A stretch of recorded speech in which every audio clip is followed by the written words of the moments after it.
मेरे विचार से दुनिया में मनुष्य तो दो ही प्रकार के होते हैं। पुराने जमाने में उन्हें देव और असुर कहा जाता था। आज उन्हें हम सामाजिक और समाज विरोधी कह सकते हैं। तो प्रवृत्ति के आधार पर मनुष्य दो ही प्रकार के होते हैं। अब जो दैवी प्रवृत्ति के लोग हैं उनमें कुछ अलग भेद हो सकता है। हिंदू, मुसलमान, सिख, ईसाई, अन्य अनेक प्रकार के भेद हो सकते हैं, लेकिन ये भेद दैवी प्रवृत्ति के वालों के अंदर ही हो सकते हैं। जो आसुरी प्रवृत्ति के लोग हैं उनमें तो कोई हिंदू, मुसलमान, सिख, ईसाई हो नहीं सकता। उनमें तो अगर होंगे तो चोर, डकैत, बलात्कारी, मिलावट करने वाले, आतंकवादी, इस तरह का भेद हो सकता है। बाकी कोई भेद हो ही नहीं सकता। अगर ये दोनों दैवी प्रवृत्ति के लोग और आसुरी प्रवृत्ति के लोग अगर एक साथ गड़बड़ हो जाए तो सारी दुनिया की व्यवस्था ही खत्म हो जाएगी। दुर्भाग्य से वर्तमान समय में दुनिया में और खासकर भारत में ये एक बुरी प्रवृत्ति बन गई है कि अच्छी प्रवृत्ति के लोग और बुरी प्रवृत्ति के लोग सब एक साथ एकजुट होकर के और इसको धार्मिक स्वरूप दे देते हैं। नहीं भाई, कोई आतंकवादी धार्मिक हो कैसे सकता है? हो ही नहीं सकता है। तो ऐसी परिस्थिति में किसी भी प्रकार से देखिए, आरक्षण तो किसी भी प्रकार का गलत है, चाहे वो आरक्षण जाति आरक्षण हो, महिलाओं का आरक्षण हो, धर्म के आधार पर आरक्षण हो, कोई भी आरक्षण हो।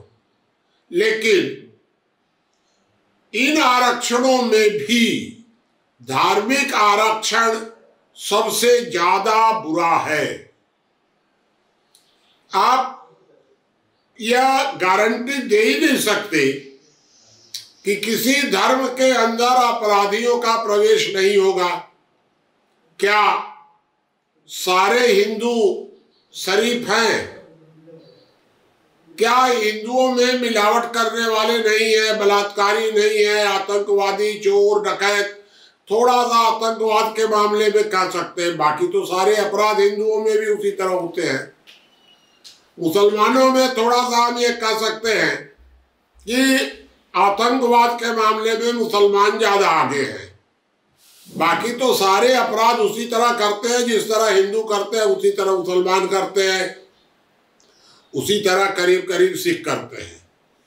तो जब अच्छे और बुरे का कोई भेद ही नहीं है तो आप आरक्षण किस बात का दे रहे हैं?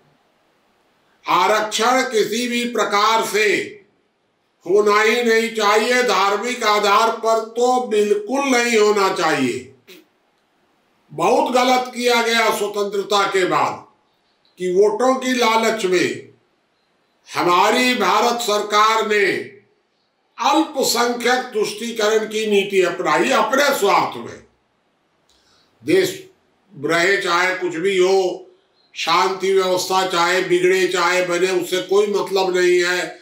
आतंकवाद बढ़ता रहे लेकिन वोट बैंक मजबूत होता रहे, और इसलिए अल्पसंख्यक तुष्टीकरण के नाम पर अब बताइए, अल्पसंख्यक तुष्टीकरण के लिए अब वो कहते हैं हमको आरक्षण दो। ये बड़ी विचित्र बात है।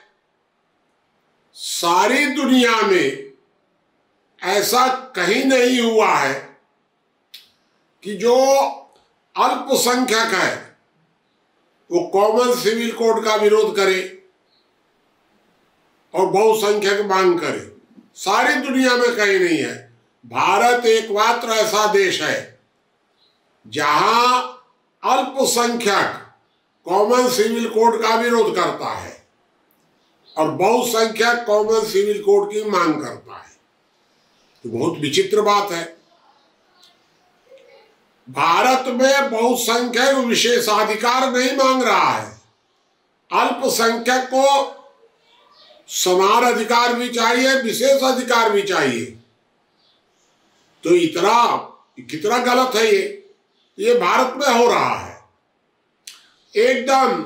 मैं तो पूरी तरह इस मत का हूं कि कॉमन सिविल कोड लागू कर दिया जाए और भारत में प्रत्येक व्यक्ति को समान अधिकार घोषित कर दिया जाए।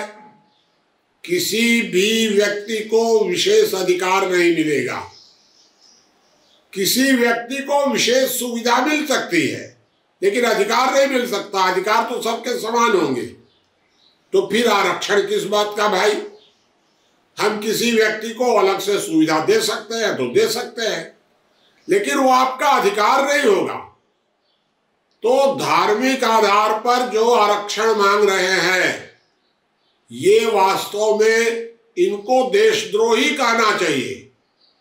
अब देशद्रोही भी कह सकते हैं, समाजद्रोही भी कह सकते हैं, जो भी आप कहिए, लेकिन इस प्रकार के लोग समाज विरोधी तत्व हैं। ये न शांति से रहने देंगे और न शांति से रहेंगे। और इसलिए मेरा आपसे ये निवेदन है कि धार्मिक आधार पर किसी भी प्रकार के आरक्षण का पूरी तरह विरोध किया जाना चाहिए।